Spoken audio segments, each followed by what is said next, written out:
Have you ever reached a moment in life where you felt like everything was falling apart?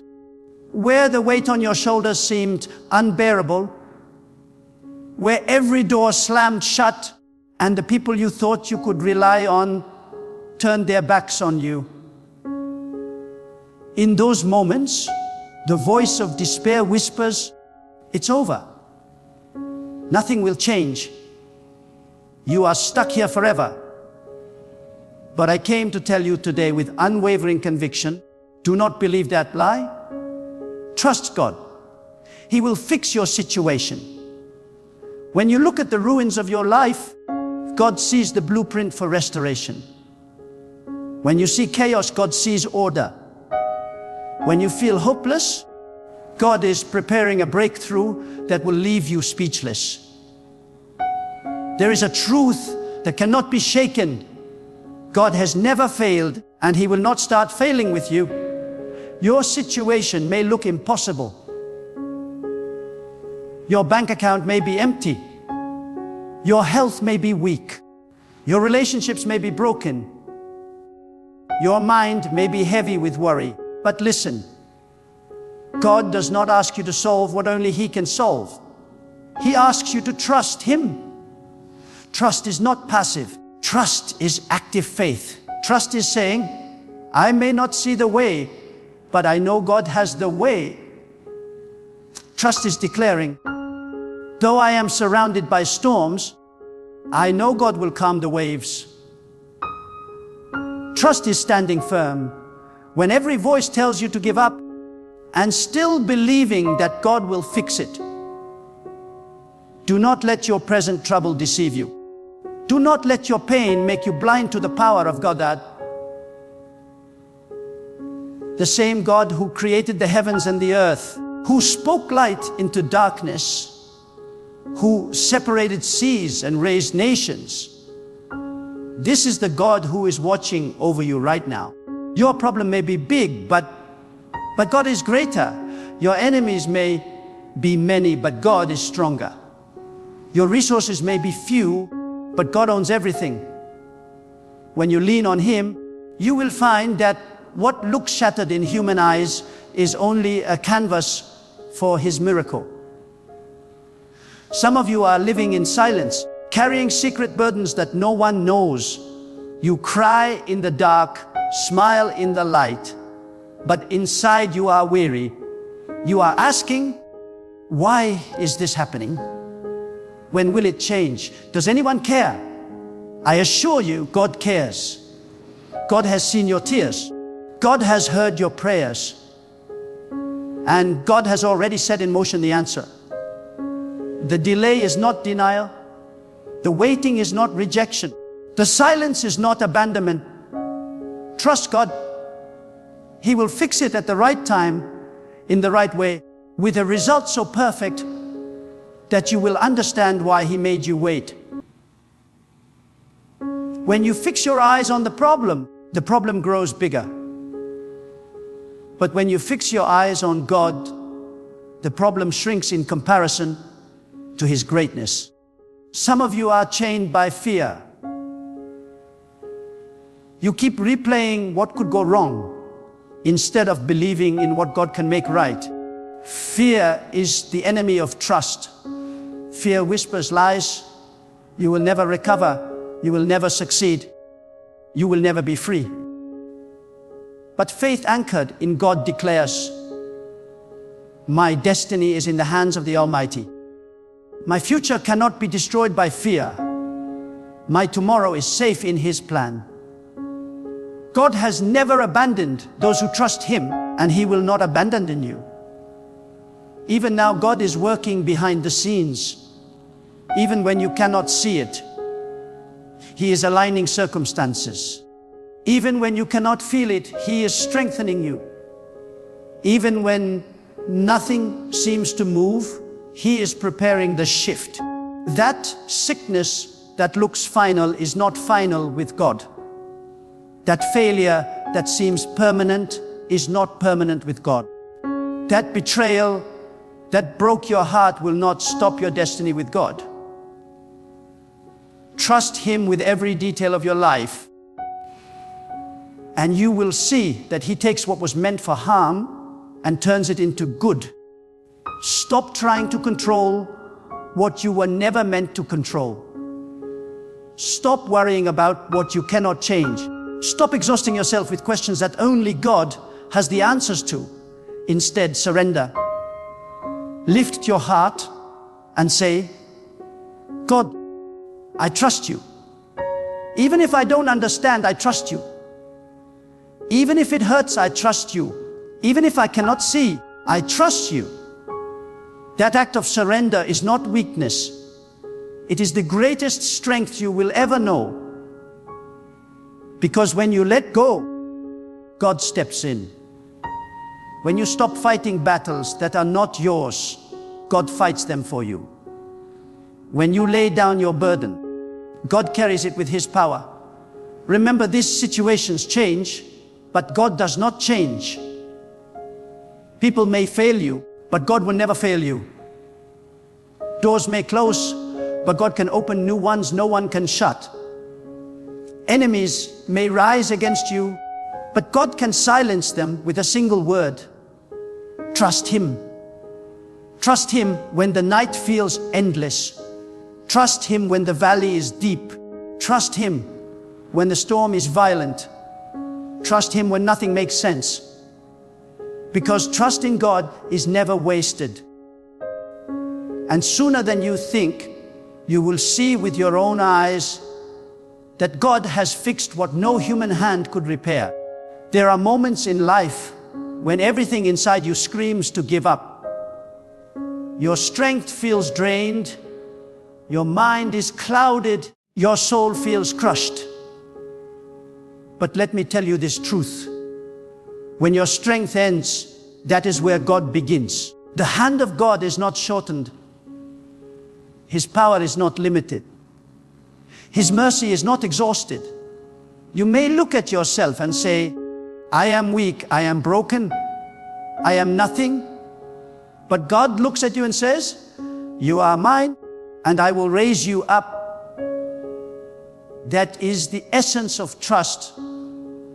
Believing that though you may fall to the ground, God will lift you higher than you were before. Do not allow your past mistakes to imprison you. Too many of you live with guilt and regret, thinking that because you failed yesterday, you have no future tomorrow. That is a lie designed to keep you bound. God is not finished with you. If He woke you up this morning, it is because your purpose is still alive. God does not define you by your failures. He defines you by the destiny He placed within you. Trust Him to take your broken pieces and create something so beautiful that people will look at your life and know only God could have done it. When you trust God, you stop begging for scraps of approval from people. You stop chasing after things that cannot satisfy. You stop kneeling before problems that are smaller than the one you serve. Trusting God gives you a boldness, a peace, and a courage that nothing in this world can steal. The storms may rage, but your heart is calm because you know who holds the winds. The battle may roar, but you stand firm because you know who fights for you. The future may be unknown, but your steps are steady because you know who guides them. Some of you are in a wilderness season right now. Nothing is moving. Nothing seems to grow. You feel forgotten. But listen, the wilderness is not a place of abandonment. It is a place of preparation. God is shaping you in the silence. God is training you in the waiting. God is removing what you don't need and strengthening what you do. And when the appointed time comes, you will step out of that wilderness stronger, wiser, and ready to walk into the blessing God has prepared for you. Trust Him in the wilderness because the wilderness is the doorway to your promised future. Do not envy those who seem to rise without God. Their success may look flashy, their lives may appear easy, but without God, it is an empty crown. What is built without God will crumble. What is achieved without God will wither. But what is planted in God, no man can uproot. When you put your trust in Him, your foundation is unshakable. Your blessings will not be temporary, they will be eternal. Your victories will not be hollow, they will be complete. God will make sure of it. Trust is tested most when God is silent. Silence is not absence. Silence is not neglect. Silence is a test of whether you believe in His presence, even when you cannot hear His voice.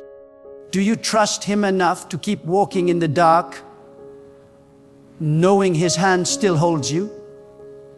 Do you trust Him enough to keep praying, even when the answer hasn't come? Do you trust Him enough to keep believing, even when the evidence around you contradicts the promise inside you? If you can trust Him in the silence, you will see Him in the breakthrough. God's wisdom is higher than your understanding. Sometimes He closes a door not because He is punishing you, but because He is protecting you. Sometimes He delays a blessing not because He has forgotten you, but because He is perfecting it. Sometimes He allows the storm not to destroy you, but to teach you how to rise above it. Trust that God sees the whole picture while you only see a fragment. What you think is a setback is often the very thing positioning you for your greatest advancement. And hear me well, God does not need ideal conditions to fix your situation. He does not need people to agree with you. He does not need your circumstances to look favorable. He does not need resources in your hand to provide. He can create rivers in the desert. He can bring light out of darkness. He can make a way where there is no way. Do not measure the possibility of your breakthrough by the size of your problem. Measure it by the greatness of your God. Some of you are trapped in worry, and it is stealing your peace. Worry changes nothing, but trust changes everything. Worry drains you, but trust empowers you. Worry blinds you, but trust opens your eyes to possibilities you never imagined. Worry keeps you small, but trust lifts you into the greatness God designed for you. God never created you to live as a prisoner of anxiety. He created you to walk in freedom, strength, and faith. The only key to that freedom is trust, deep, unshakable trust in God. The time has come for you to let go of the excuses. Stop saying, "I can't because it's too late." With God, it is never too late. Stop saying, "I can't because I don't have enough." With God, He is your enough. Stop saying, "I can't because I am not qualified." With God, He qualifies the unqualified. Stop saying, "I can't because I am too broken." With God, brokenness is the very material He uses to show His power. Trust Him, and you will see that nothing can stop His hand from moving in your life. There are seasons in your life when the weight of hardship feels unbearable, when no solution seems near, when people's words cut deeper than swords, and when the silence of your nights feels louder than the noise of your days. But even in those seasons, I urge you, do not turn your eyes away from God. For in the silence, God is whispering strength. In the pain, God is shaping purpose. In the delay, God is preparing a greater blessing. than you ever imagined. What you call burden, God calls training. What you're calling, God calls beginning. Trust Him. He is not finished with you yet. So often we measure our hope by what we see in front of us. If the bank account is low, we say there is no hope. If the diagnosis is bad, we say there is no hope. If people walk away, we say there is no hope. But hear this clearly. Hope does not come from circumstances. Hope comes from God. The same God who provides for the birds in the air and clothes the flowers in the field has promised to sustain you.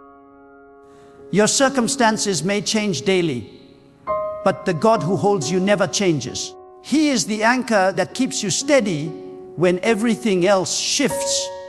Trust Him beyond what you see. Some of you have been asking, why is this happening to me? You think your pain is punishment. But no, your pain is not punishment. It is positioning. God allows certain challenges to come into your life, not to destroy you, but to place you where you need to be for His plan to unfold. If Joseph had not been betrayed by his brothers, he would not have reached the palace. If Daniel had not been thrown into the den, he would not have been lifted before kings. Your current trial may be the very road that carries you into your destiny. Trust God, because He is working through what feels unfair to bring about what is beyond fair, His divine justice and favor. Stop comparing your journey to others. Some are rising faster, some are succeeding sooner, some are celebrated while you are ignored. But comparison is the thief of trust. God's plan for your life is not a duplicate of another person's. Your timing is not their timing. Your path is not their path. Trust that God knows exactly when to open the door for you. If you try to force it, you will exhaust yourself. If you try to copy others, you will miss your unique blessing. Wait on God.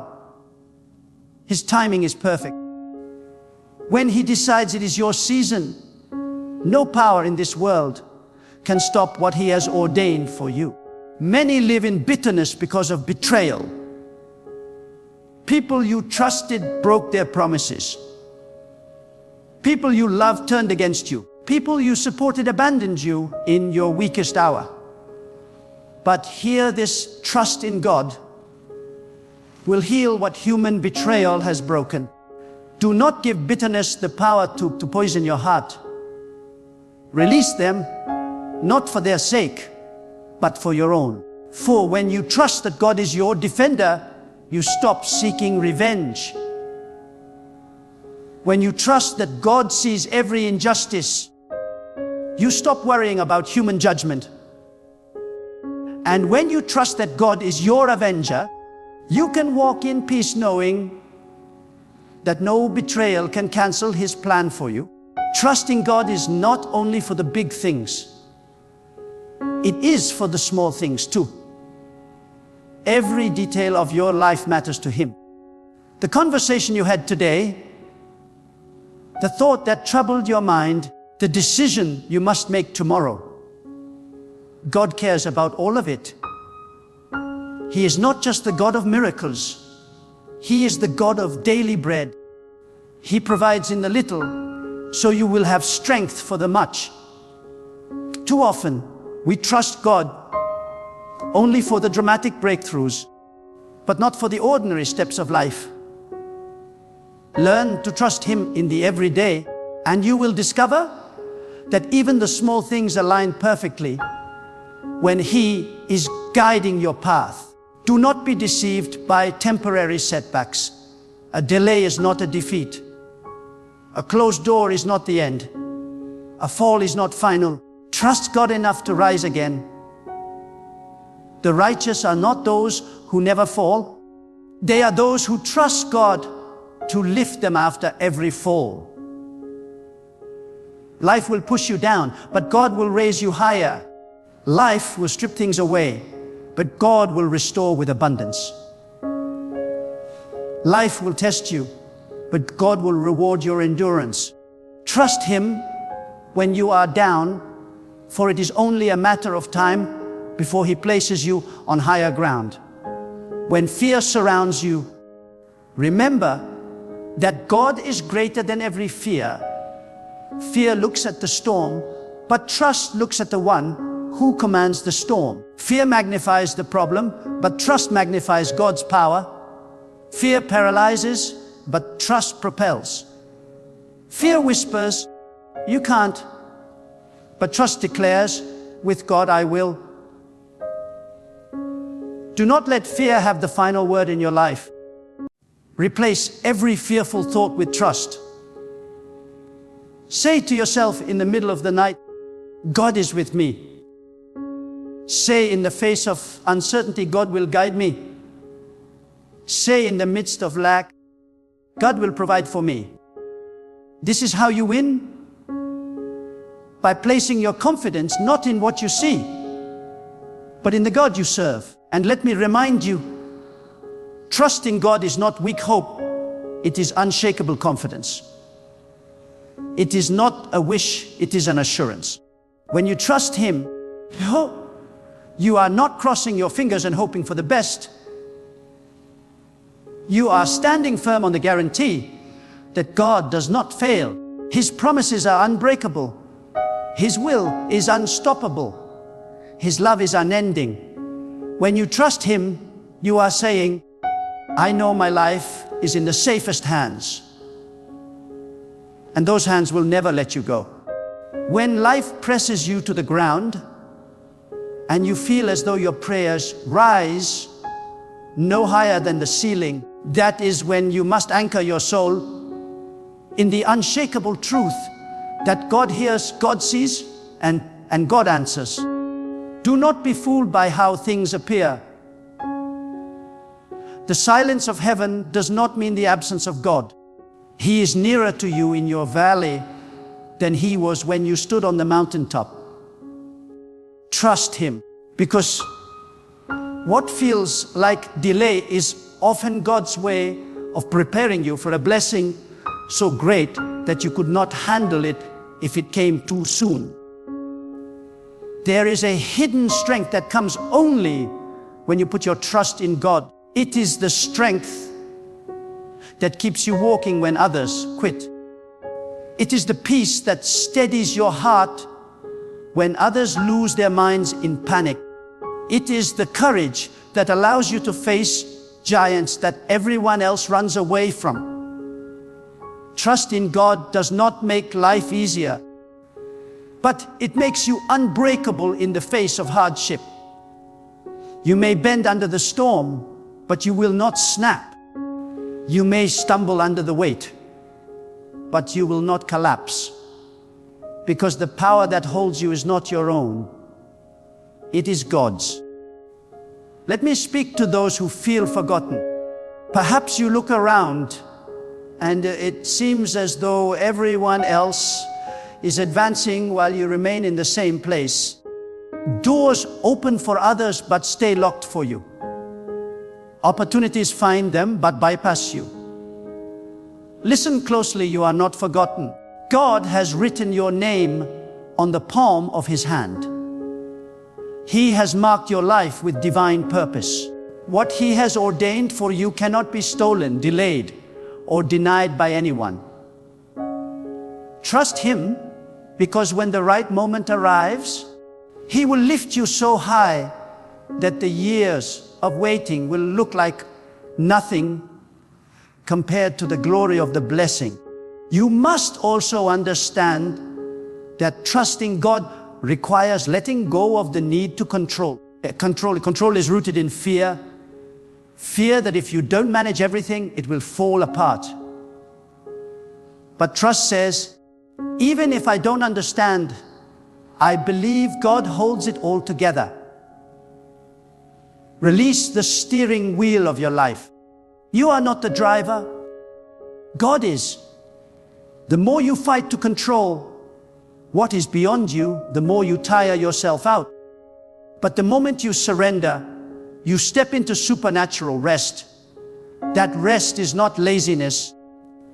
It is confidence in the one who never sleeps, never grows weary, and never miscalculates. Some of you are living in cycles that repeat over and over. Financial struggles, broken relationships, inner battles that never seem to end. And you wonder, will this ever change? Yes, it will. When you shift from depending on yourself to depending on God, your wisdom cannot fix it, your strength cannot carry it, your effort cannot resolve it. But one touch from God can break cycles that lasted generations. One command from God can end years of pain in a single moment. One whisper from God can silence storms that have tormented you for decades. Do not underestimate what happens when you place your full trust in Him. Trust is not built in comfort, it is built in crisis. Anyone can say they trust God when the sun is shining and the path is smooth. But real trust is forged in the fire of adversity. When you lose what you thought you could not live without and yet still stand, because God sustains you. That is trust. When every resource dries up and you still say, God will provide, that is trust. When every voice says, give up, and you declare God is still in control, that is trust. Trust born in the fire carries a power that cannot be shaken because it has been tested and proven. I want you to see your pain differently. Do not despise the nights you cried, the prayers that seemed unanswered, the doors that stayed closed. Those were not wasted moments. They were molding moments. God uses the weight of struggle to build the muscle of faith. He uses the silence to sharpen your hearing. He uses the waiting to teach you patience. And He uses the battle to train your hands for victory. If you trust Him, every tear you shed will water the ground of your future harvest. Every disappointment will set the stage for greater appointments. Every loss will be the seed of greater gain. There is a danger in trusting in people more than in God. People may promise to stand with you, but their strength is limited. People may say they will never fail you, but they are human and frail. When your hope is built on others, your foundation is fragile. But when your trust is anchored in God, nothing can shake you. People may abandon you, but God will never abandon you. People may betray you, but God will always defend you. People may misjudge you, but God knows the truth of your heart. Put your trust in Him, and you will never be left ashamed. Do not allow the enemy of your soul to convince you that your situation is beyond repair.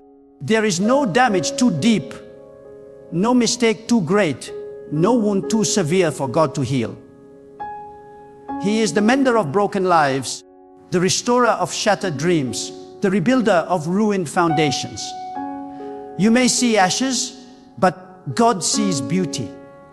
You may see ruin, but God sees restoration. You may see an end, but God sees a new beginning.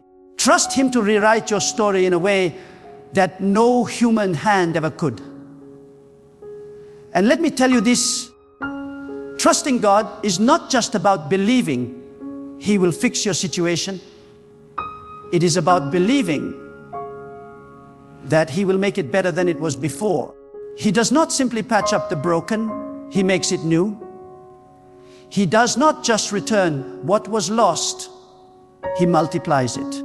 He does not only close wounds, He leaves you with scars that testify to His power. Trust God not for a small repair, but for a complete transformation. He is not the God of half measures. He is the God of wholeness, abundance, and overflow. When the storms of life rage, many run seeking shelter in places that cannot protect them. Some run to people, hoping for comfort. Some run to wealth, hoping for stability. Some run to distractions, hoping to escape. But none of these can fix the storm inside you. Only God can speak to the winds of your soul and command them to be still. Only God can take the chaos around you and replace it with a peace that cannot be shaken. This is why your first step in every trial must not be to lean on your own strength, but to fall into the hands of the Almighty and declare, I trust you, God. You alone are my refuge. A trusting God is not weakness. It is the greatest strength a human can carry. The world teaches you to rely on logic, calculation, and self-reliance, but logic cannot explain how God opens a door where there was only a wall. Calculation cannot measure the provision of the one who owns all creation. Self-reliance cannot carry you when life strikes with a force stronger than your will. But trust in God lifts you beyond logic, beyond numbers, beyond human capacity. Trust says, even when I cannot add it up, God will multiply it. Even when I cannot see it, God is working it. Even when I cannot fight it, God is conquering it. Many are afraid of surrender because they think surrender means defeat. But when you surrender to God, you step into the highest victory. Surrender does not mean giving up, it means giving over. It means handing your burdens, your fears, and your broken pieces into the hands of the one who can fix them perfectly. It means saying, God, I cannot, but I know you can. And once you release control, you make room for God's power to move. Trust grows where surrender begins. Some of you are battling thoughts that keep you awake at night. Voices of doubt, whispers of fear, lies that tell you nothing will ever change. But hear me, those voices do not have the final authority. God's word over your life is greater than the lies in your head. God's promise to you is stronger than the fear that grips your heart. Trust in God silences the noise of despair. When you declare, I believe God above all else, every lie begins to crumble. Fear cannot dwell where trust lives. Darkness cannot remain where the light of faith shines. You may be looking at a mountain that seems immovable. You have tried everything, yet it stands tall. But trust in God does not ask you to push the mountain. It asks you to believe that God can move it. Your role is not to figure out how. It is to believe that He will. And when God moves what you thought could never shift, you will know without doubt that it was His hand, not your effort. The pro-victory. Mountains tremble before His power, seas part at His command, and time itself bends to His will. What makes you think your situation is too hard for Him? Let me remind you, God's timing is not our timing. We live by clocks and calendars, always counting days and hours. But God lives beyond time. He knows the end from the beginning, the future from the past, the unseen from the visible. What looks late to you is right on time to Him. Sometimes God delays not because you are forgotten, but because He is arranging every detail so that when the blessing arrives, it will be undeniable that it came from Him. Trust His timing. when He opens the door, it will be so perfect that you will say, had it come sooner, I would not have been ready. Had it come later, I would have missed it. But God brought it at the appointed time. Trusting God also means believing that He can take even the worst chapters of your life and turn them into testimonies. Do not despise your scars. They are proof that you survived what was meant to destroy you. Do not hide your wounds. They are reminders of God's healing power.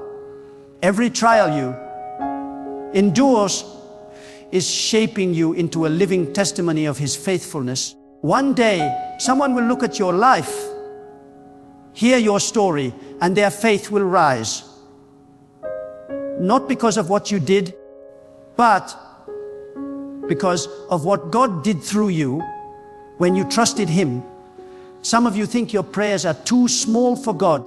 You hesitate to ask because you believe He is too great to care about your daily needs.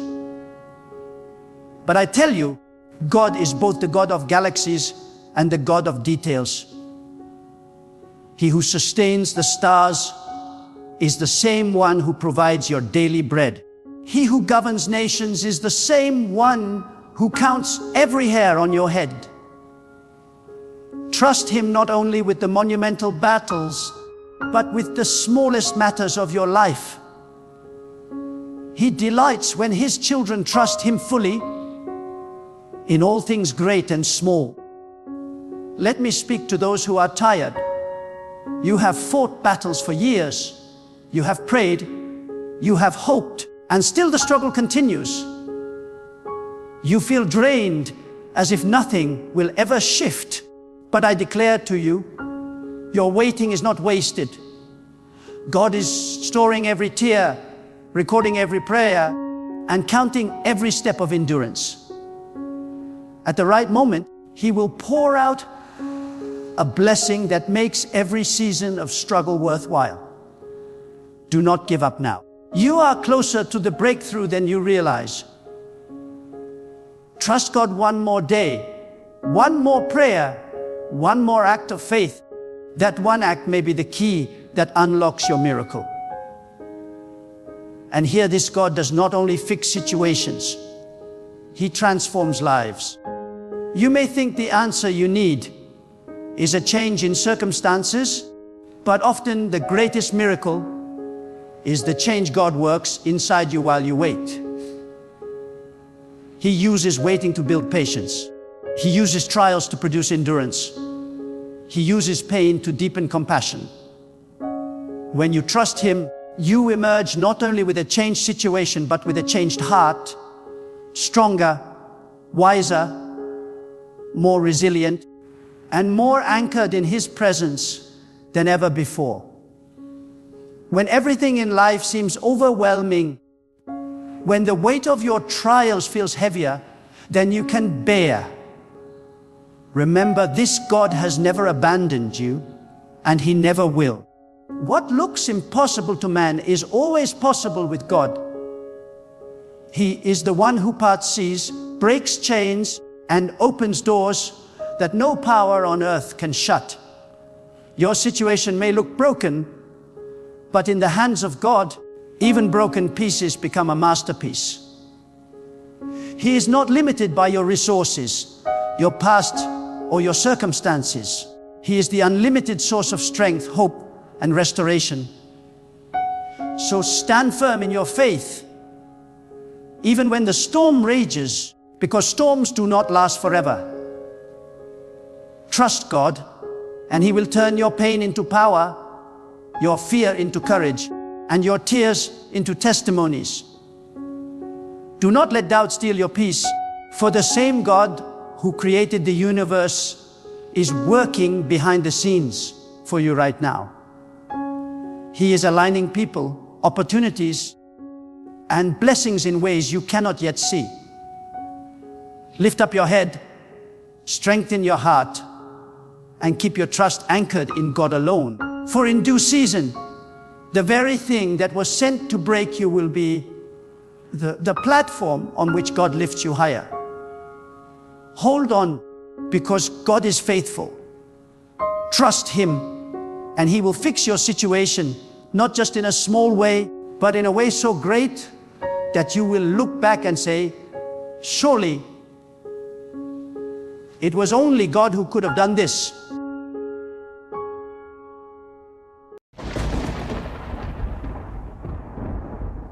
Have you ever stood before a locked door in life, and no matter how much you knocked, it would not open?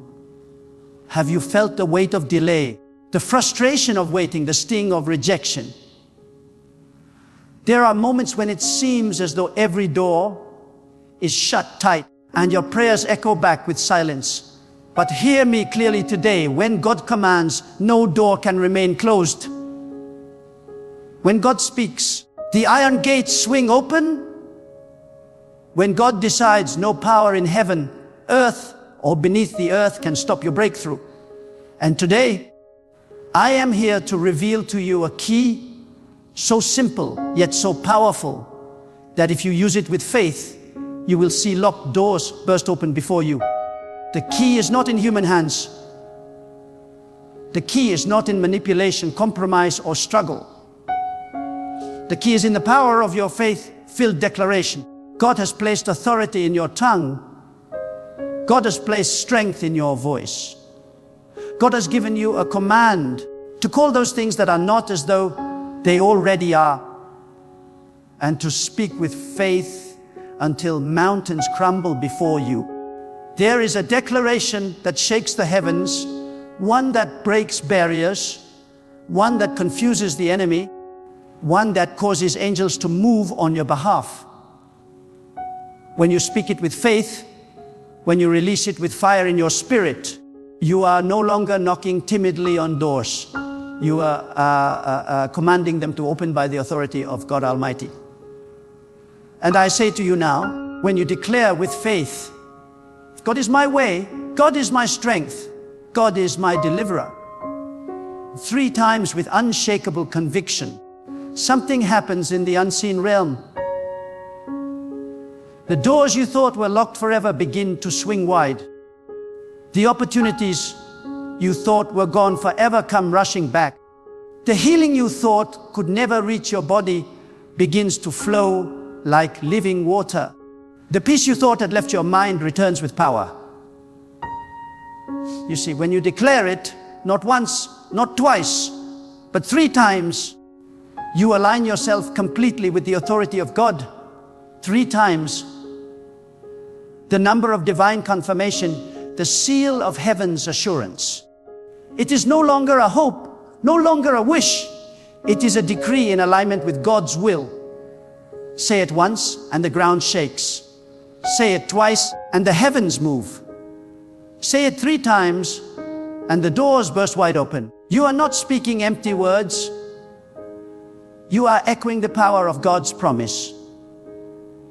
You are stamping His authority into your reality. You are reminding the universe that you are not alone, that the God who created every door also holds every key. Do not underestimate the power of repetition in faith. Many people whisper prayers once and give up. Many cry out for a moment and then retreat into doubt. But when you stand boldly and declare again and again, God is my way, God is my strength, God is my deliverer, you are pressing against the gates until they cannot resist. You are declaring to your heart that fear has no room. You are declaring to your enemies that defeat has no hold. You are declaring to your future that it must align with God's divine plan. Beloved, your voice carries weight when it is filled with faith. The world was created by the voice of God, and He has given you the power to speak into your own reality. Do not waste your words on complaint, on worry, on fear. Use your words as weapons of faith. Use your declarations as keys of authority. Use your voice to unlock the destiny God has already prepared for you. There are doors of healing waiting to open for you. There are doors of provision waiting to open for you. There are doors of peace waiting to open for you. There are doors of breakthrough waiting to open for you. But God is waiting for your faith-filled declaration. God is waiting for you to rise above silence, above fear, above doubt, and to declare His power boldly. When the walls of Jericho stood before the people of God, they did not fall with human strength. They fell because the people lifted their voices, not once, not twice, but with continuous declaration until the walls crumbled. The same principle applies to your life. The walls standing before you may look strong, but when you declare God's power 3 times with fire in your heart and conviction in your spirit, you are telling those walls, you cannot stand against the authority of God. Do not be deceived into thinking your situation is permanent. The enemy wants you to believe that the doors will never open. But I declare to you today, those doors are trembling at your faith. They are shaking at your words. They are cracking at the sound of your declaration. When you rise and declare 3 times, God is my way, God is my strength, God is my deliverer, you are not just speaking, you are commanding in alignment with the King of the universe. Let me ask you, how long will you sit before locked doors without speaking? How long will you cry in silence while the key is in your tongue? How long will you accept delay when God has given you authority? Your words are not ordinary. Your words, when filled with faith in God, carry power. They can open what no man can close. They can release what no hand can bind. They can shift what no force can move. Now I want you to picture your greatest locked door. Maybe it is a financial burden. Maybe it is a broken relationship. Maybe it is sickness in your body. Maybe it is anxiety in your mind. See that door clearly. See it locked before you. And now rise in your spirit and declare with me, God is my way. God is my strength. God is my deliverer. Say it once. The chains begin to rattle. Say it twice. The hinges begin to shake. Say it 3 times. And watch the door swing wide open before you. Then listen closely, because what I will speak now is not to stir your emotions alone, but to awaken your spirit. The door before you is not greater than the one who created you. That door of resistance, that barrier, that delay, it is not stronger than God. It only looks intimidating because you are seeing it through human eyes. But when you look with the eyes of faith, when you see through the lens of God's greatness, the door is nothing but a fragile lock waiting to be shattered. Every locked door in your life represents a test. It is a test of whether you will trust in your own strength or lean fully on the power of God. The doors are not shut to harm you. They are shut to prove what is inside of you. God allows the doors to be locked so that you may discover the authority He has placed within your spirit. God allows the walls to rise high so that you may discover that your declaration, rooted in faith, can bring them down. It is not about the size of the door. It is about the size of your God. And when you call on Him with boldness, when you declare His power with your whole heart, then nothing in the seen or unseen can stop you. Let me speak plainly. Faith is not silent. Faith is not passive. Faith is not hidden. Faith speaks. Faith declares. Faith roars into the darkness until the light bursts through. The moment you open your mouth and release the authority of God, you shift atmospheres. You may not see it instantly, but the unseen world trembles at your words. Do not be fooled by silence. Just because you do not see immediate movement does not mean the door is not unlocking. God works beyond your sight. When you declare His name 3 times with conviction, you are placing a divine demand on your destiny. You are aligning with the will of the Almighty, and you are forcing the unseen locks to break. There is a reason why the tongue is described as a small part of the body, yet able to set forests ablaze. With it, you can destroy your future, or with it, you can build a new reality. God has designed it this way because He wanted His creation not only to live, but to rule. And the way you rule is by speaking with faith. If your tongue can destroy, how much more can it create when it is surrendered to God? The world was formed by the command of God's voice, and you, created in His image, carry a fragment of that creative authority in your own voice. This is why the enemy wants to silence you. This is why fear whispers, stay quiet. This is why doubt tells you, don't say it, nothing will change.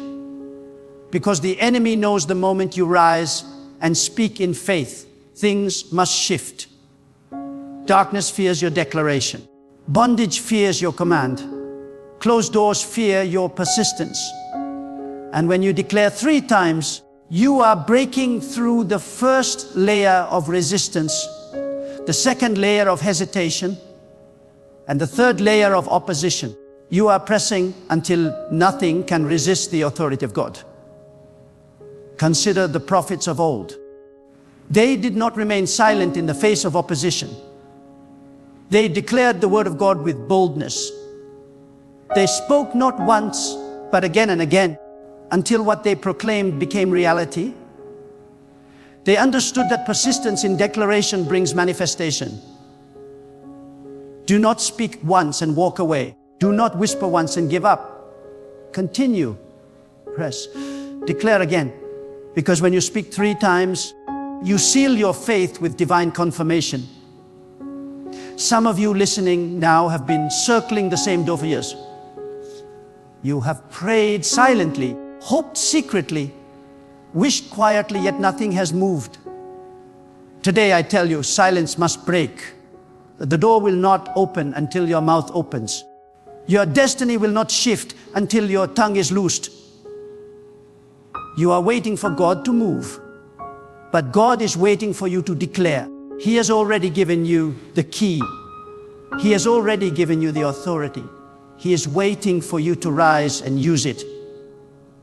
Lift up your voice now, not with hesitation, but with authority. Declare, is my way, God is my strength, God is my deliverer.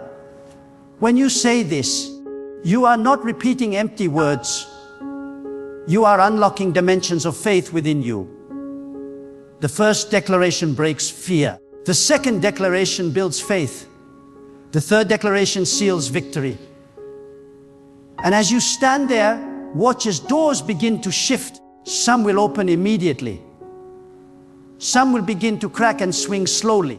Some will not only open, but will reveal rooms greater than you ever imagined. Because when God opens a door, He does not just give you access, He gives you abundance. Hear me well, not every door you face is meant for you, but every door meant for you cannot remain closed. Some doors are traps. Some doors are distractions. Some doors are dead ends. But the doors ordained by God for your life, those doors must open when you declare His authority. Do not waste your energy pounding on doors that God Himself has shut. Instead, stand before the doors He has destined for you and use your declaration as the key. And how will you know the difference? You will know because the door that belongs to you will respond to the voice of God in you. It will not resist.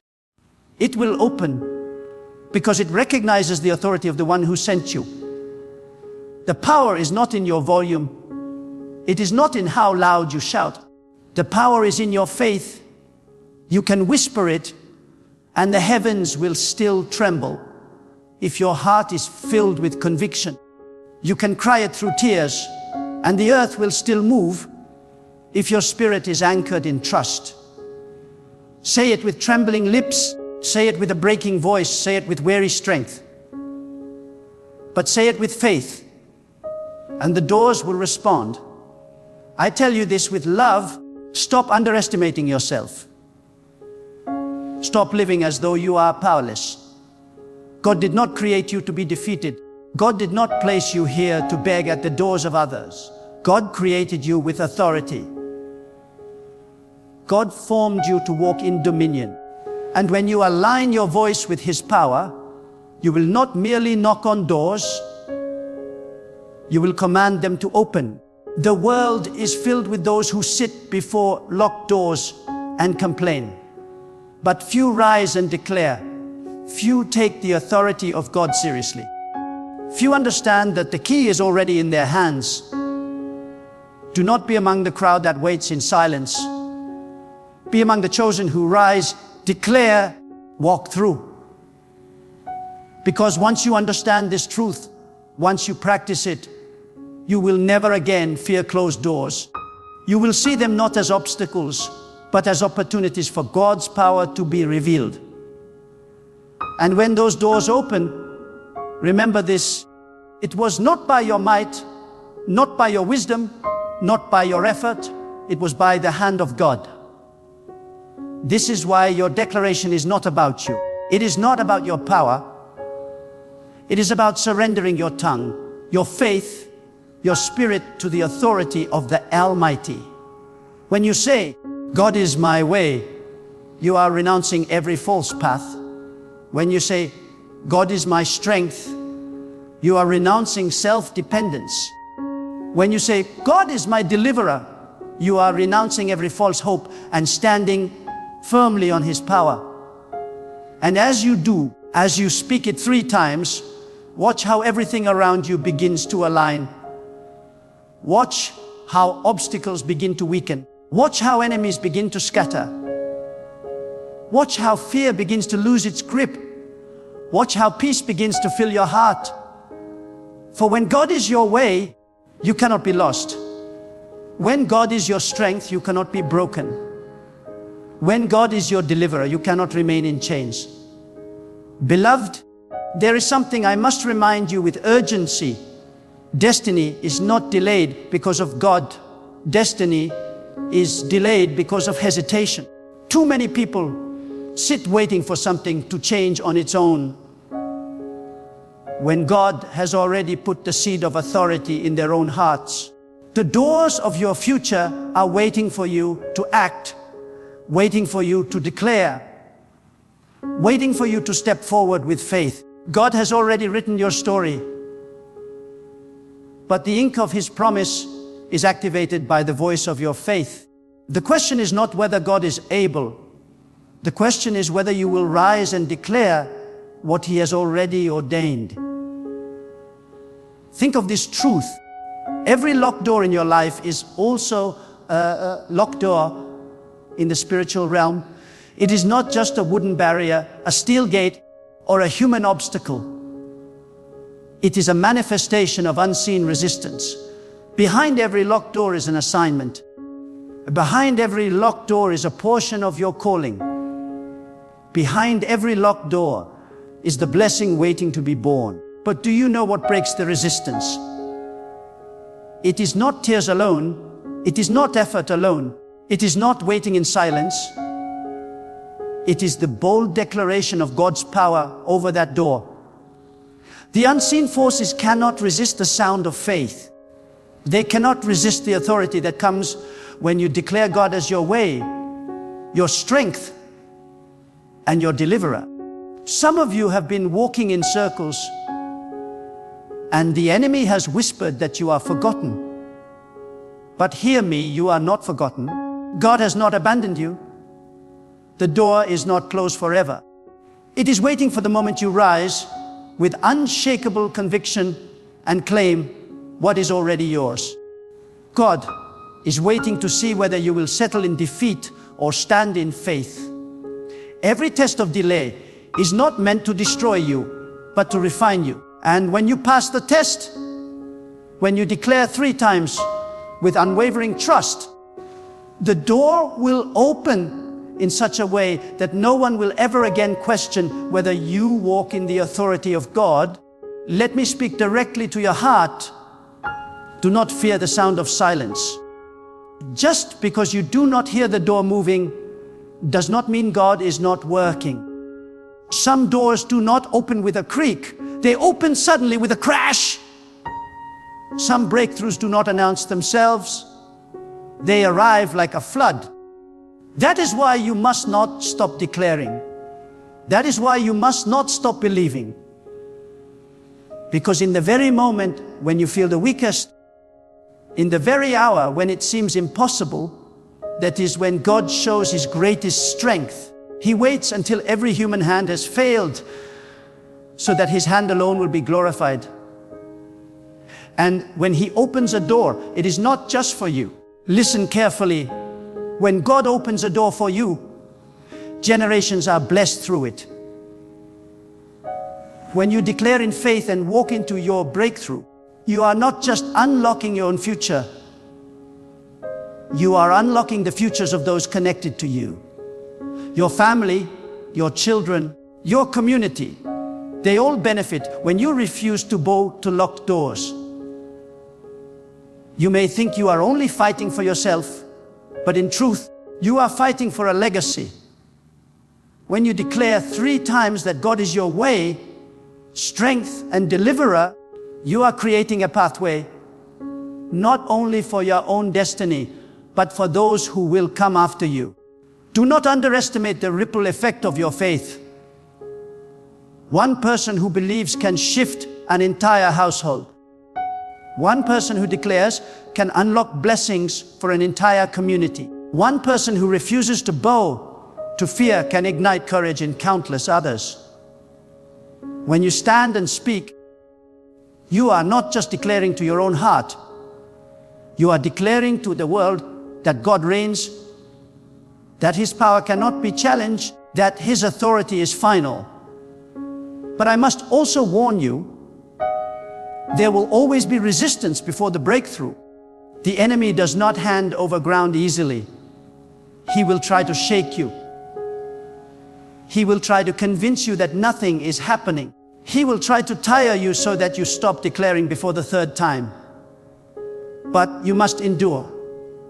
You must press. You must not stop short of the full declaration, because the final push, the 3rd command, is what seals the victory. If you stop after the 1st or 2nd, you remain in the middle of the process. But when you finish the 3rd, when you complete the act of faith, the door must obey.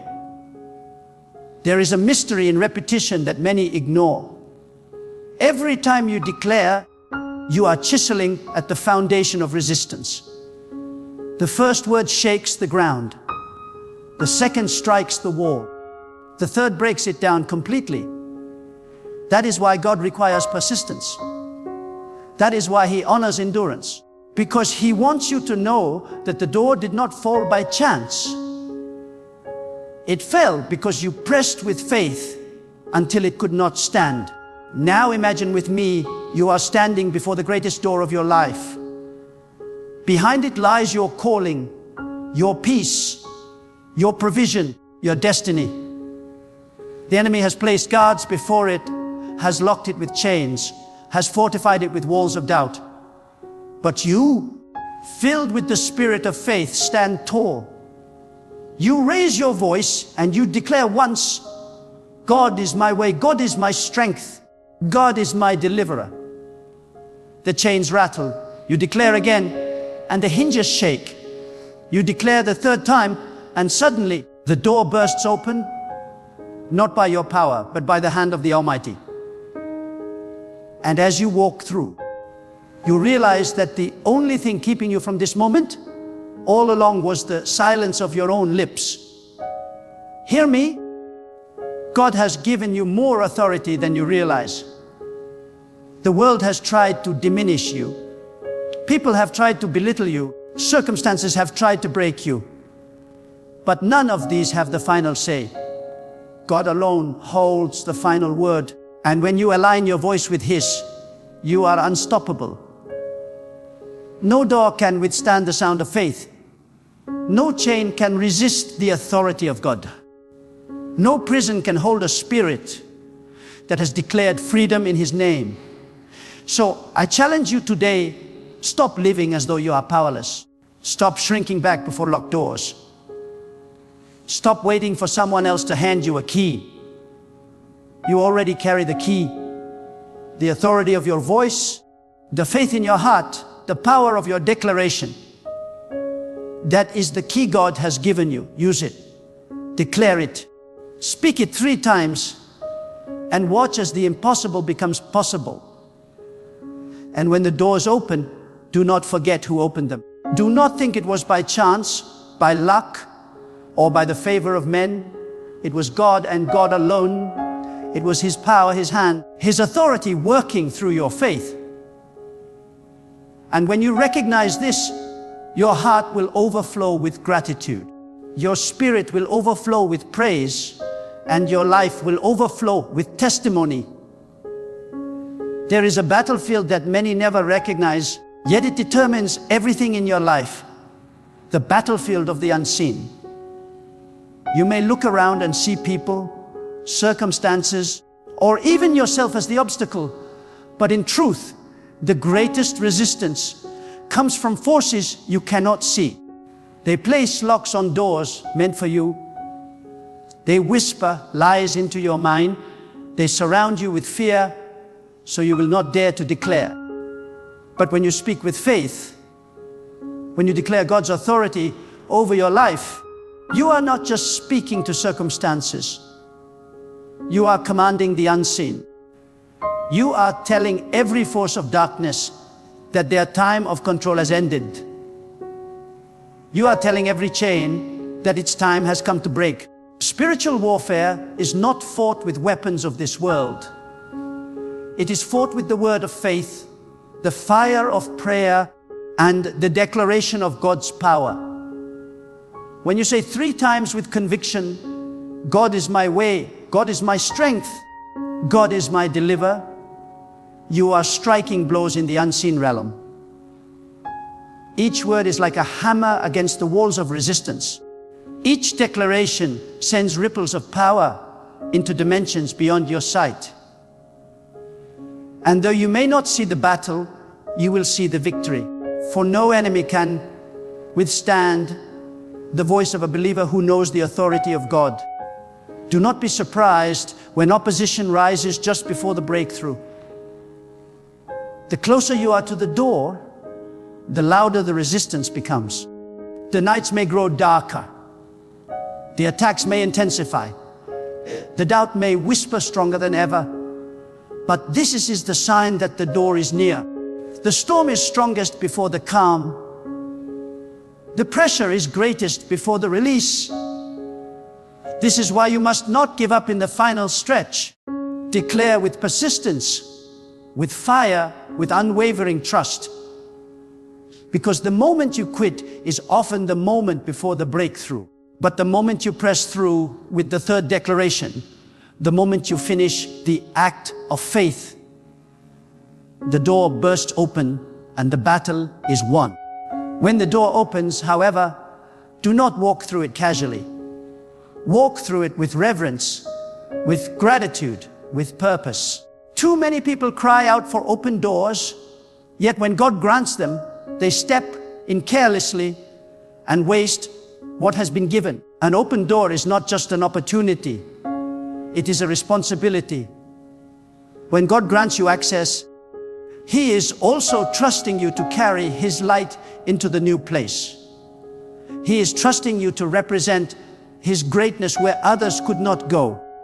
He is trusting you to build, to bless, to lift others as you walk in your victory. And hear this, every door you walk through is not the final one. Behind one open door is another. Behind one breakthrough is a greater breakthrough. Behind one testimony is a greater testimony. That is why you must keep declaring. Do not think one victory means the battle is over. No, life is a journey of doors. Some small, some great. Some easy to open, some requiring persistence. But the principle remains the same. When you declare God's power with unwavering faith, no door can resist. Let me take you deeper. The doors you open in the physical are connected to the doors of your heart. If your heart remains closed, even when opportunities come, you will not recognize them. If your spirit is locked in bitterness, fear, or pride, even when the right door swings wide, you may pass it by without entering. That is why the first door you must open is the door of your heart to God fully. Surrender your fear. Lay down your pride. Release the grudges. When your inner door is open, your outer doors will follow. When your heart is aligned with God, every other door will recognize the authority of His presence within you. There is no greater tragedy than a person standing before an open door and being too afraid to walk through. Some of you have prayed for years, declared in faith, and watched God move. Yet when the door stands wide open, fear whispers, what if you fail? What if you are not enough? And many retreat back into the comfort of the familiar. But hear me, if God opened the door, He has already equipped you for what is inside. If God made the way, He has already placed within you the strength to walk it. Do not shrink back when the blessing comes. Do not let fear rob you of what you fought to receive. When God opens the door, step boldly through it, knowing that His strength will sustain you in every step. The open door is not just a blessing, it is also a battlefield. The moment you enter, new challenges arise, new responsibilities call. New levels of faith are required. But you must not shrink, because the same God who opened the door is the same God who will sustain you inside it. The God who parted the sea is the God who guided His people through it.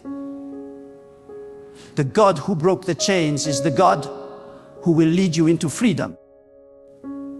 If He has brought you this far, He will not leave you abandoned on the other side. Some of you are afraid of what is behind the door because you imagine giants waiting to devour you. But let me tell you, the giants you fear are already trembling at your arrival. They know that you come not in your own power, but in the authority of God. They know that the door opened not because of you, but because of Him. And when you enter with that confidence, the giants lose their power, fear melts, opposition scatters, because nothing can stand against the one who walks in God's authority. So rise today with courage. Do not only pray for doors to open, prepare yourself to walk through them. Do not only cry for opportunities, ready your spirit to seize them. Do not only declare 3 times, believe deeply that what you speak is already done. Because faith without action is empty. But faith with action, faith with bold steps, faith with surrendered obedience, that faith brings transformation. And I tell you now, as you live in this rhythm, declaring with faith and walking with courage, your life will become a testimony. Others will look at you and see doors opening, battles being won, blessings flowing, and they will ask, how did this happen? And your answer will not point to yourself. Your answer will be, God did it. God was my way. God was my strength. God was my deliverer. And through your testimony, many will find the courage to rise and declare for themselves. And now, as we draw to a close, hear this truth deep in your spirit. No door is too heavy. No chain is too strong. No wall is too high when God is on your side. The power is not in your ability, nor in your wisdom, nor in the strength of men. It is in God alone. And when you align yourself with Him, when you rise in faith and declare with boldness, God is my way, God is my strength, God is my deliverer, 3 times with unshakable conviction, every locked place in your life begins to shift. Do not leave this moment as you came. Do not walk away still bound by silence. Today is the day to use the authority God has given you. Today is the day to stand before every locked door in your life and declare, until the hinges shake, until the gates tremble, until the way is made clear. Remember, you are not powerless. You are not forgotten. You are not abandoned. You are chosen, equipped, and sustained by the Almighty. So step forward with courage, speak with faith, walk with confidence. And when the doors open, and they will open, enter with gratitude, live with purpose, and shine as a living testimony of God's greatness. For when God is your way, no path can be lost. When God is your strength, no burden can crush you. When God is your deliverer, no prison can hold you. The doors are opening. Rise, declare, and walk into the destiny God has already prepared for you.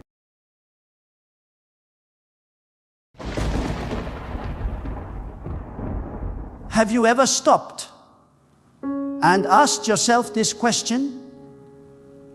Who really wrote the song you are singing in the house of God? Have you considered that not every melody, not every lyric, not every sound that echoes in worship comes from heaven? Some songs are not born in the Spirit of God, but are inspired by the enemy of your soul. The devil has written songs, and many have carried them into the holy assembly, lifting them as if they were holy offerings, while in truth they are chains in disguise.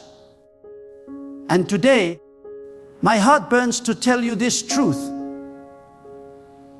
Many of God's people are unknowingly singing the very songs the devil wrote, and those songs are shaping their faith, weakening their spirit, and pulling them away from the power and purity of God. The devil has always been a master of music.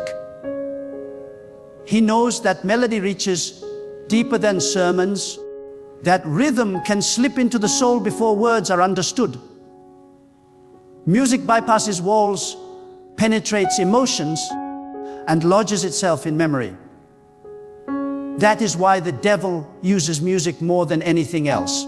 He knows if he can get God's people to sing his lies, those lies will become their beliefs. If he can get you to sing about weakness, you will live in weakness.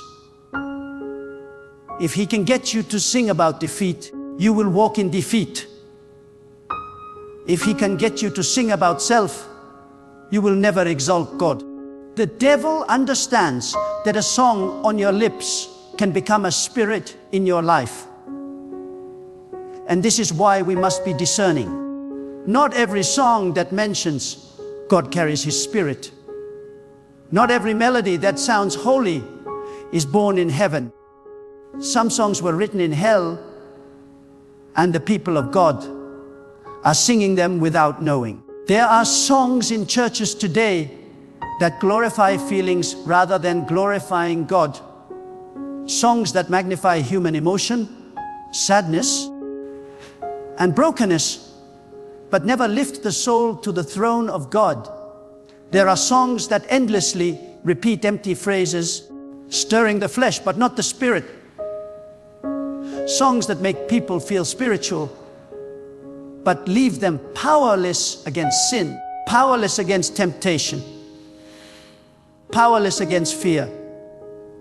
These songs are not born from the fire of God. They are written to numb you, to keep you entertained, to make you mistake emotion for anointing. And the devil smiles when God's people sing them, because he knows they will leave the house of God unchanged. A true song of God will never exalt weakness without pointing to his strength. A true song of God will never glorify despair without magnifying his power to deliver.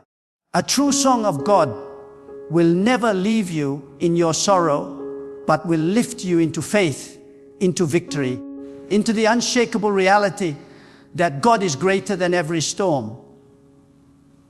But today, Many songs leave people wallowing in their pain, circling around their wounds, singing endlessly about their struggle, while the name of God is only whispered as an afterthought. Who do you think wrote such songs? Not God.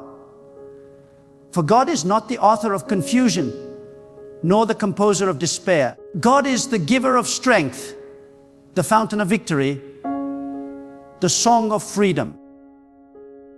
But the devil has written songs that keep you chained to your feelings, and you sing them as if they are holy. Music has always been spiritual warfare. Think of it. When David played the harp, the evil spirit tormenting Saul fled. Why? Because the song was pure, born from the Spirit of God, filled with holiness. But now, what happens in many gatherings, songs are sung that have no power to drive away darkness, no authority to break chains, no anointing to bring healing.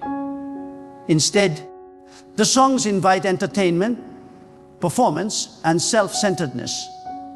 And people clap, they sway, they cry, but the devil does not flee, because the song is his. And yet it is sung as if it belongs to God. Beloved, we must awaken. We must discern the songs we sing. We must test the lyrics, the spirit, the origin. Does the song exalt God or exalt the singer? Does the song glorify the throne or glorify the stage? Does the song lead your heart to worship or simply stir your emotions? A song that truly comes from God will draw you out of yourself and into His presence. It will silence fear, strengthen faith, and cause the devil to tremble. But a song from the enemy will trap you in cycles of emotion, lead you to exalt your pain, and weaken your spirit until you are easy prey for the lies of the devil. The danger is this: once a song enters the mouth of the church, it becomes doctrine in melody. People may not remember the sermon, but they will remember the song. They may not memorize scripture, but they will sing the lyrics every day. And if those lyrics are not truth, they will carry lies into their hearts, repeating them until they believe them. The devil knows this. That is why he writes songs that sound sweet but are poisoned. Songs that feel spiritual but are powerless. Songs that mention God but do not glorify Him. Songs that replace worship with performance. Songs that replace truth with feeling. Songs that replace holiness with entertainment. And when God's people sing them, they are feeding on poison with a smile. Do not be deceived. Music is not neutral. Every song has a spirit behind it. Every melody carries a seed. Some songs carry the seed of heaven. Others carry the seed of hell. And the seed you allow into your heart through your lips will grow. That is why God warns us to guard our hearts with all diligence. For the heart is shaped by what we repeat, by what we declare, by what we sing. If the song you sing was written by the devil, then you are watering the very seed of destruction with your own mouth. But if the song you sing is birthed by God, you are declaring life, victory, and faith into your spirit. We must return to songs that are filled with the Word of God. Songs that exalt His greatness, His majesty, His holiness. Songs that silence the flesh and awaken the spirit. Songs that make the devil flee, not laugh. Songs that cause chains to break, not emotions to rise and fall. Anchor songs that declare the eternal truth of God's power and not the fleeting feeling of man's weakness. For when you sing such songs, you are not entertaining yourself. You are waging war. Every lyric becomes a sword, every melody a shield, every chorus a battle cry against the enemy. This is the music of heaven, and this is what the people of God need today. But the devil is cunning. He does not put his name on the song. He wraps his lies in melodies that sound holy, in lyrics that seem harmless. He knows the people of God are often more moved by music than by truth. And so he uses music as his weapon. He places his songs in the mouths of talented singers.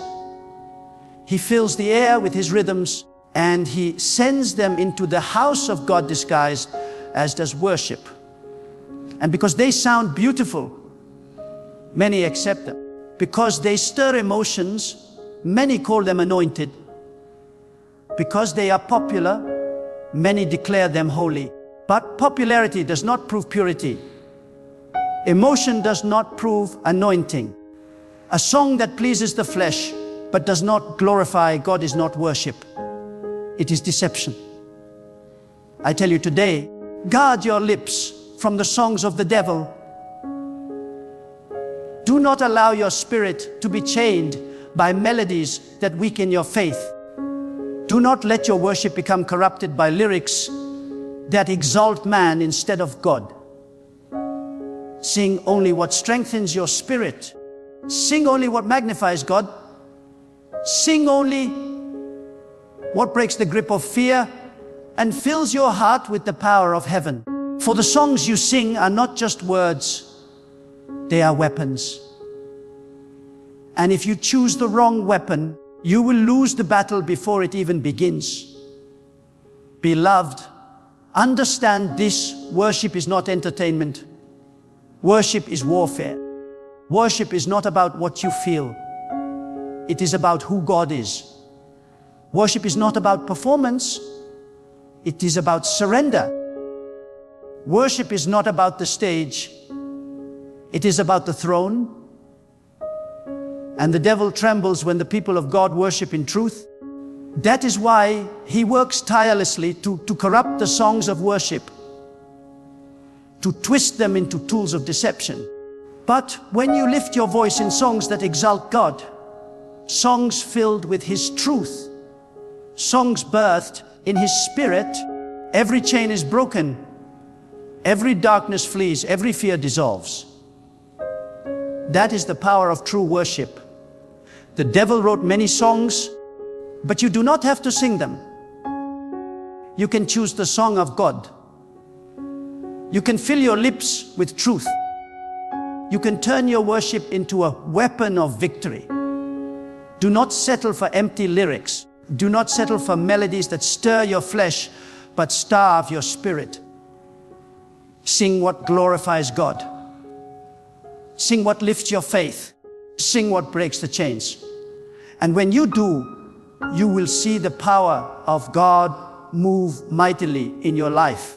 For a song of God is not just music. It is fire, it is power, it is life. Beloved, let me open your eyes to something deeper, something that many do not realize. The devil does not always attack with swords, chains, and visible weapons. His most dangerous weapon is subtlety. He works in whispers, in distractions, in counterfeit light. That is why the devil uses songs. Because songs do not look dangerous. They sound beautiful, they feel comforting. They carry melody and rhythm. But behind that sweetness may be poison. Behind that melody may be rebellion. Behind those lyrics may be lies crafted to weaken your devotion to God. Do not underestimate the subtlety of the enemy. What looks harmless may be the very snare that pulls your soul into bondage. Understand this? Every song carries a spirit. The words you sing are not just empty syllables, they are declarations. They are confessions of your faith. When you sing about defeat, you are declaring defeat over your life. When you sing about fear, you are inviting fear into your heart. When you sing about emptiness without magnifying God, you are agreeing with emptiness. The devil knows this. That is why he writes songs that sound spiritual but are filled with weakness. He wants you to confess defeat with your own lips. He wants you to invite despair into your heart. He wants you to make melodies out of your chains and call it worship. And when you do, you give power to the very lies he planted. But God is calling his people to discernment. God is calling his people to rise above emotional worship and enter into true worship. True worship is not about how the song makes you feel. It is about how the song aligns with the truth of God. A song may give you chills. It may bring you to tears. It may stir your heart.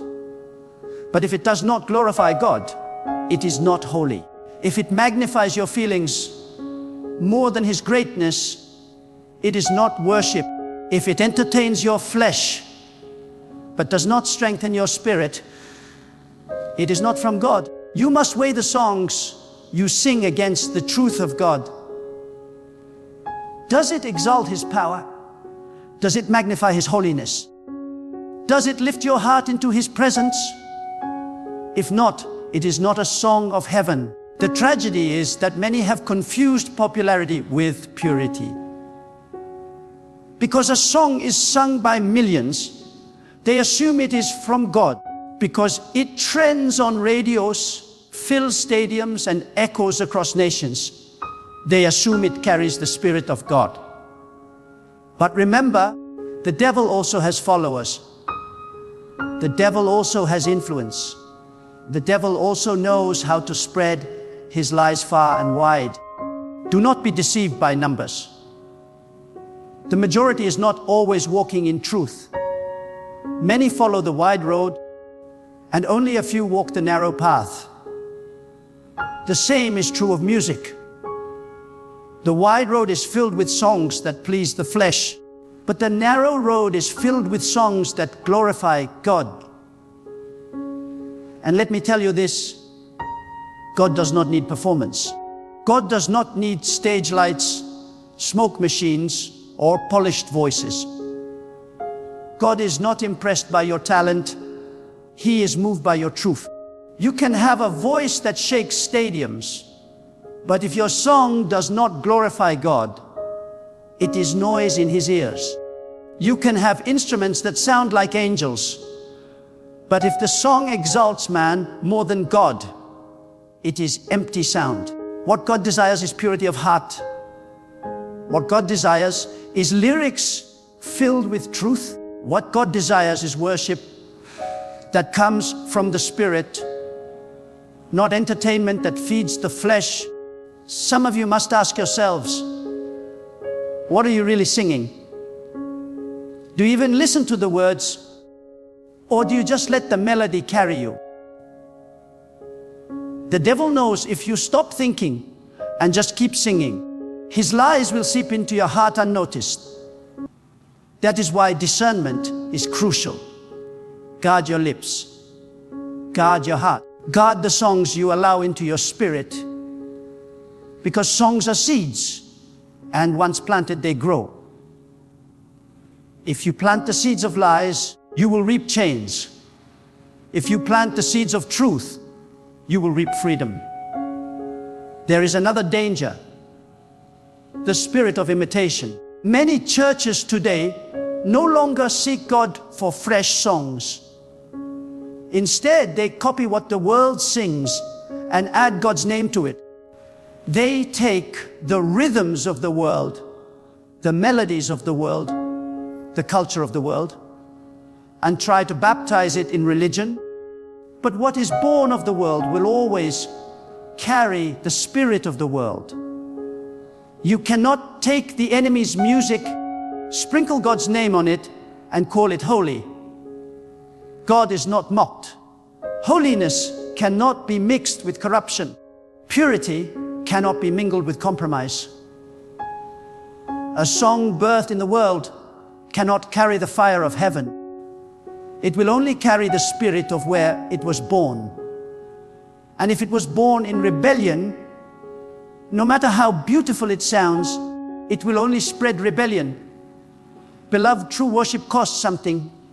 It costs flesh, it costs pride, it costs performance. True worship is not convenient, it is sacrificial. It is not about pleasing man, it is about pleasing God. That is why many do not want to sing the true songs of God.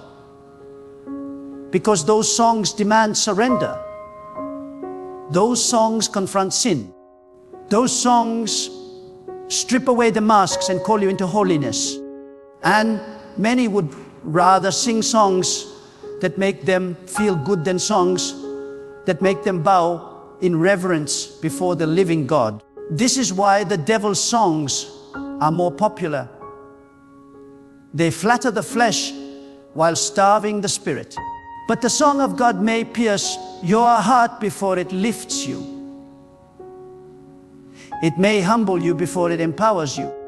It may break you before it rebuilds you. But when you sing it, you are transformed. That is the difference between a song written by the devil and a song born of God. And I must tell you this, songs shape nations. Look at history. Revolutions were fueled by songs. Wars were marched with songs. Cultures were transformed by songs. Songs carry ideologies. Songs shape value. Songs mold generations. Do you not see? If the devil can control the songs of a generation, he can control their thoughts, their desires, their faith.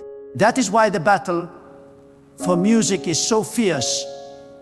The devil is not just fighting for melodies. He is fighting for your soul. He knows if he can write your songs, he can write your future. But if you sing the songs of God, your future is in his hands. Beloved, listen closely. There is a reason the first thing that falls when a people turn away from God is always their music. When a nation drifts from holiness, its songs change first. When hearts grow cold, their lips no longer sing of God's greatness, but of their own desires, their own pleasures, their own idols. Music reveals the state of the soul. If you want to know where a people stand with God, listen to the songs they sing. A generation that exalts God will be known for songs of purity, songs of reverence, songs that lift the spirit into his presence. But a generation that has drifted will be known for songs of rebellion, songs of lust, songs of despair, songs that celebrate everything God has forbidden. This is why the devil fights for music. Because it is the quickest way to turn the hearts of the people.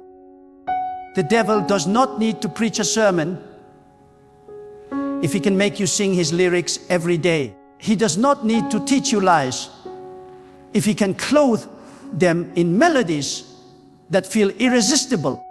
He knows that words alone may be forgotten, but songs linger. A melody repeats in your mind long after the sound has stopped. You hum it while you work. You whisper it while you walk. You dream it in your sleep. This is why music is one of the most powerful tools in the spiritual realm. It is not passive. It is not neutral. It is active. It works in the unseen, shaping thoughts, shaping emotions, shaping spirit. And so the devil writes songs, knowing that if you carry them on your lips, you will carry them in your life. But here is the truth the people of God must grasp. God also gave music as a weapon. When you lift your voice in songs of truth, when you declare his power with melodies born of his spirit, the atmosphere shifts. Darkness cannot remain where God is exalted. Chains cannot hold where faith is sung. Fear cannot thrive where his greatness is declared. This is why David sang before God. This is why prophets lifted their voices in praise. This is why even in battle, the people of God place singers at the front line, because worship is not entertainment. It is warfare. And a song filled with God's power is more dangerous to the devil than 1,000 weapons of a man. So, why is the devil writing songs and planting them in the mouths of believers? Because he knows many have lost their discernment. Many have traded truth for trend, purity for popularity, holiness for hype. They look for songs that excite the crowd, not songs that please God. They seek what sounds beautiful, not what carries His Spirit. But remember this: beauty without truth is deception. Talent without purity is corruption. A song may impress thousands, but if it does not glorify God, it is powerless in heaven. Do not be deceived by performance.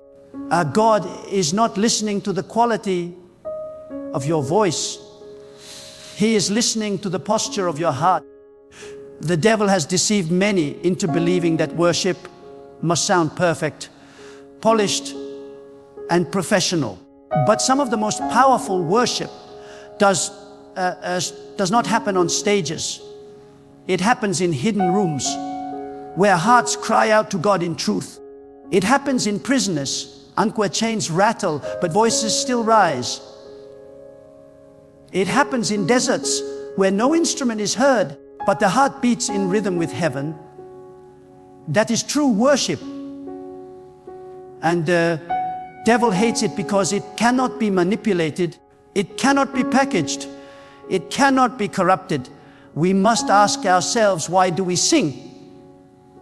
Do we sing to feel good? Or do we sing to glorify God?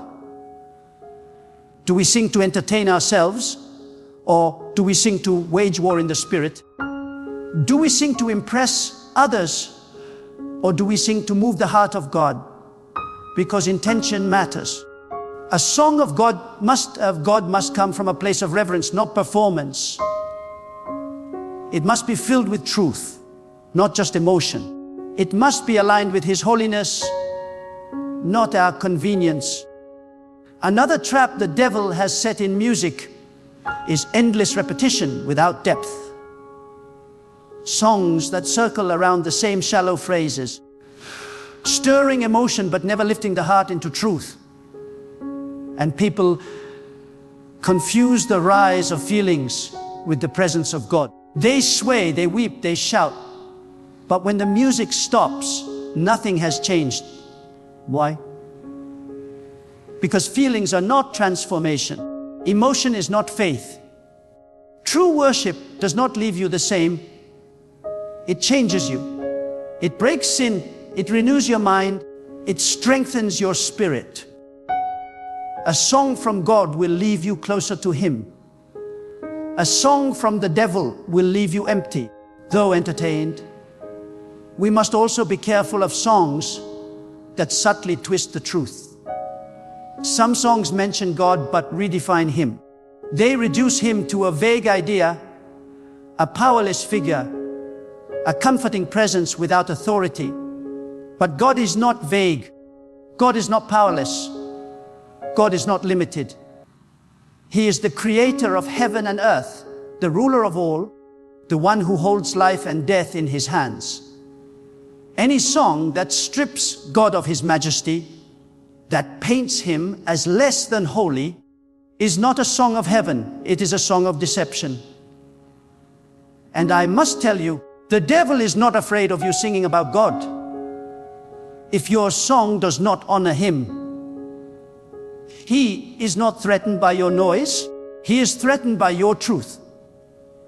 You can shout, you can dance, you can fill a stadium with sound, but if the lyrics do not glorify God, the devil will not flee.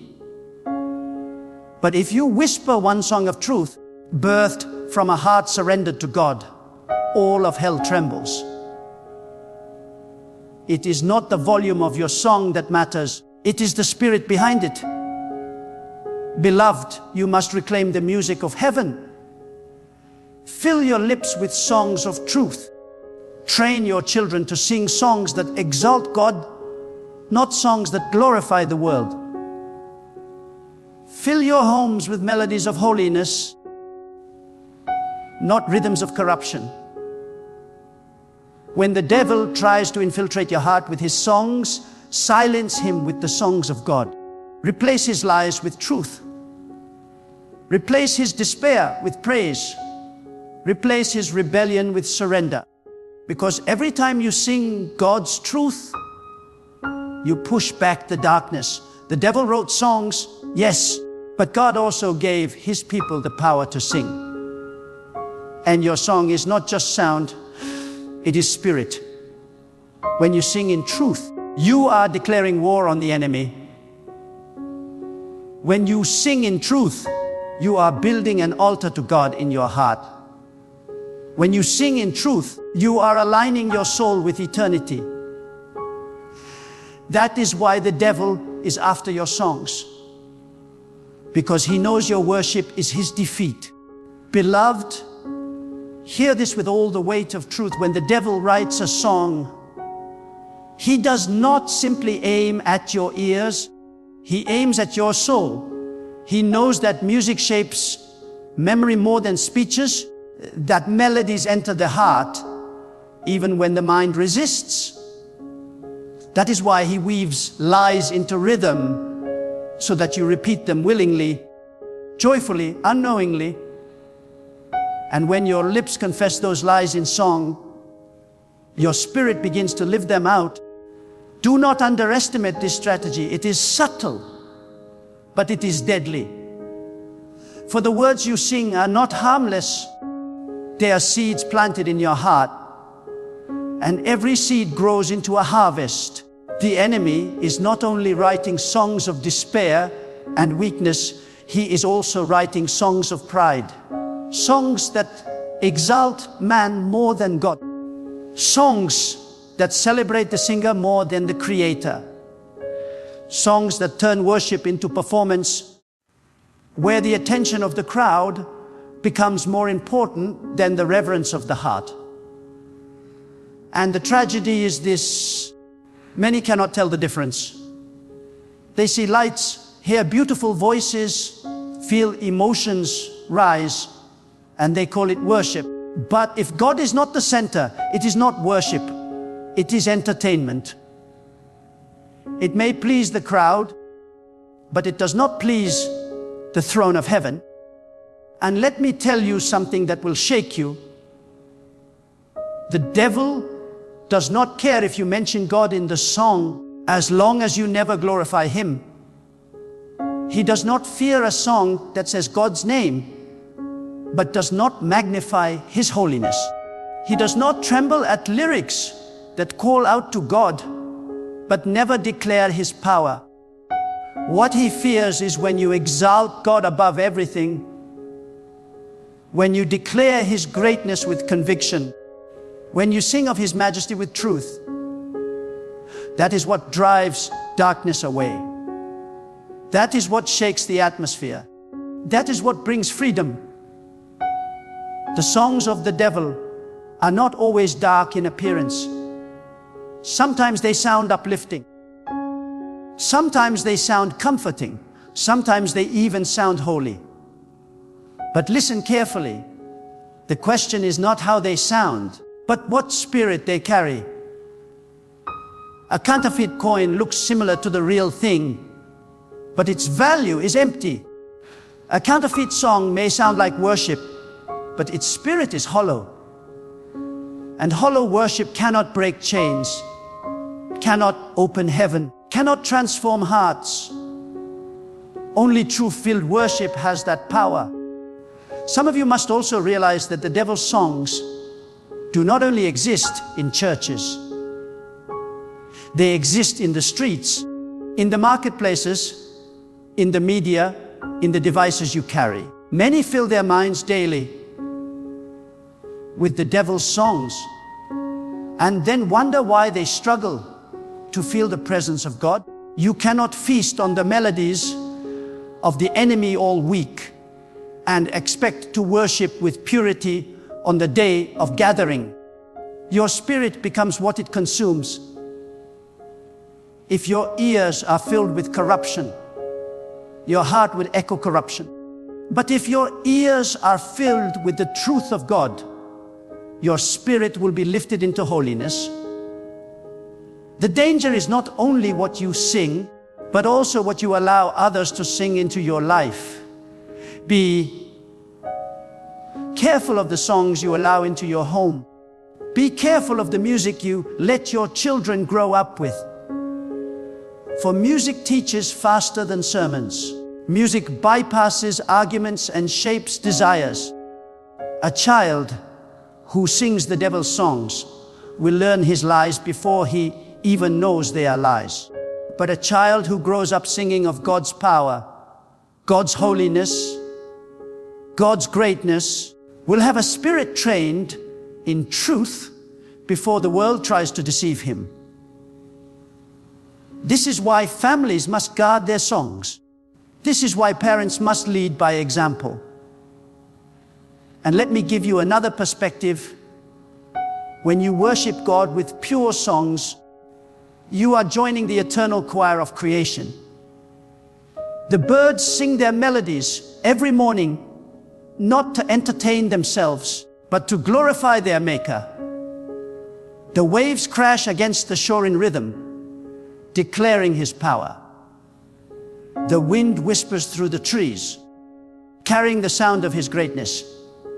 All creation has a song, and that song glorifies God. But only mankind has been deceived into the songs of rebellion. The devil wants to corrupt the one voice in creation that has the power to consciously choose God. Do not let him steal your voice.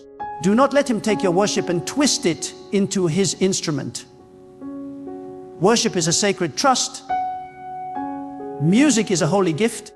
It was given to you not to glorify yourself, not to entertain your flesh, but to exalt the one who created you. When you use music for any purpose other than glorifying God, you are misusing His gift. And when you use it to sing the songs of the enemy, you are turning God's gift into the devil's weapon. Beloved, guard this gift with holy fear. Treat it as sacred. Use it as it was meant to be used, to glorify God alone. And know this, the songs you sing shape the battles you win. A warrior who sings the devil's song enters the battlefield already defeated. A believer who sings God's song enters the storm already victorious. This is why Paul and Silas sang in the prison, and the chains fell. Not because of the sound of their voices, but because of the truth in their song. They exalted God even in chains, and the chains had no choice but to break. That is the power of true worship. And the devil hates it because he knows it turns weakness into strength, sorrow into joy, despair into hope. That is why he tries to corrupt your song. So I tell you today with urgency, sing with discernment, sing with wisdom, sing with fire. Let your voice be a sword against the enemy, not a tool for him. Refuse to let the devil write the soundtrack of your life. Refuse to let him poison your worship. Choose the songs of God. Choose truth over trend. Choose holiness over hype. Choose reverence over entertainment. And when you do, your worship will rise like incense before God, shaking the heavens, silencing the enemy, and transforming your very soul. My beloved, I must tell you with the deepest urgency of my spirit, when you allow a song that glorifies self, pride, or worldly pleasure into your lips, you are lifting your voice as an offering not to God, but to the enemy who authored the very melody. Music is not innocent. Words are not harmless. the rhythm, the chant, the vibration, it is either ascending as worship to God, or it is descending as corruption to your soul.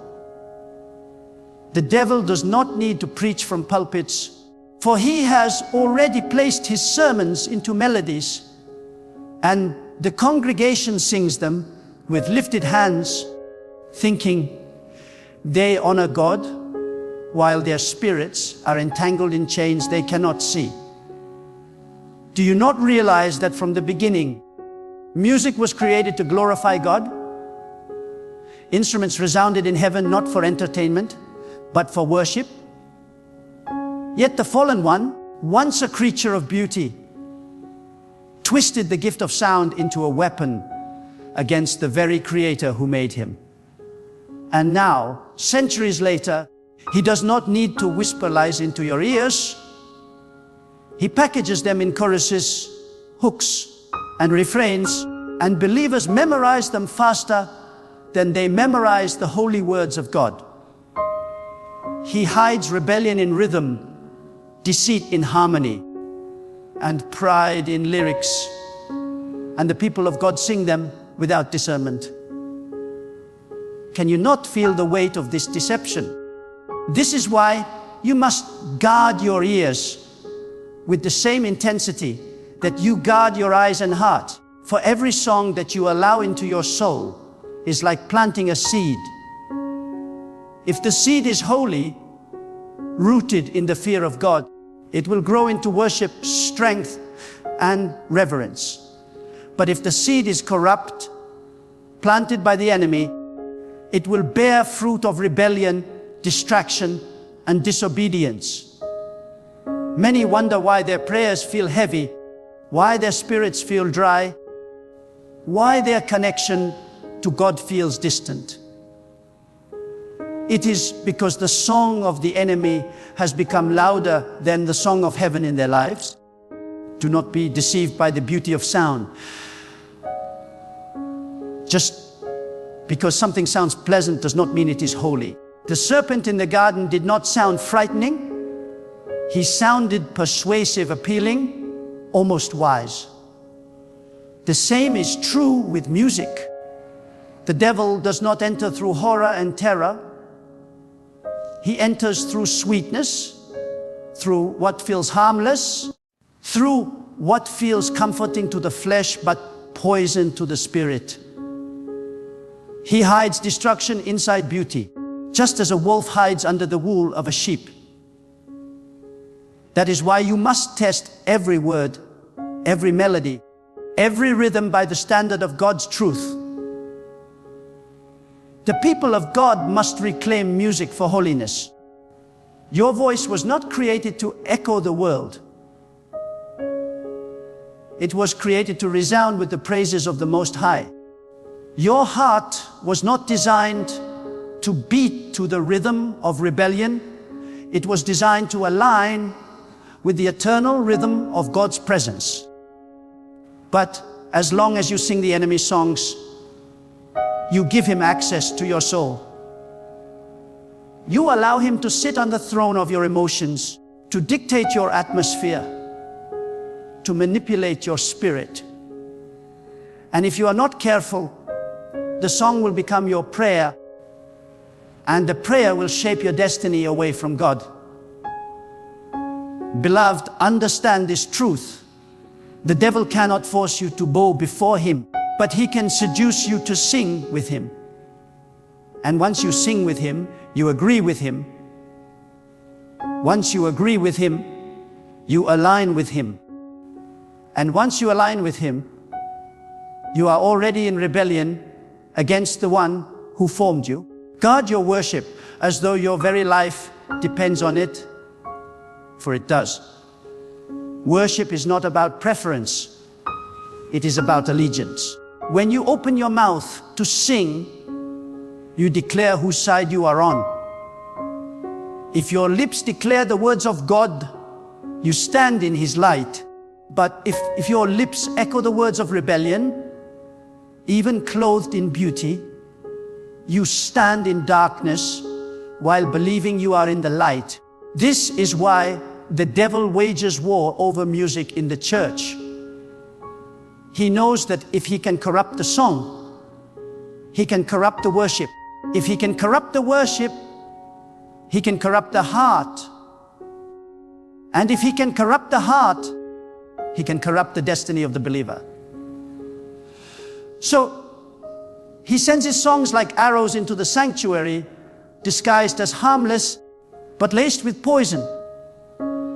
And while the faithful lift their hands, thinking they draw closer to God, their spirits unknowingly echo the rebellion of the enemy. This is why the people of God must awaken. This is why discernment must be sharper than ever before. Do not let your voice become an instrument for the enemy. Do not allow your lips to glorify what God hates. Do not let your heart beat to rhythms that exalt pride, lust, or rebellion.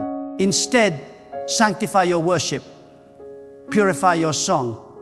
Let your melodies rise as incense to God alone. For when you sing in holiness, the atmosphere shifts, chains are broken, spirits are lifted, and the presence of God descends with power. But when you sing in deception, the opposite occurs. Bondage deepens, confusion spreads, and your spirit drifts away from the very God you long to serve. Beloved, the choice is yours every day. What song will you allow to shape your spirit? Will you give your voice to God? Or will you lend your voice to the enemy? Will you be a vessel of worship, or will you be an echo of rebellion? Remember this: music is not entertainment, it is warfare. Every time you sing, you are either advancing the kingdom of God or advancing the schemes of the devil. Choose wisely, for your worship carries eternal weight.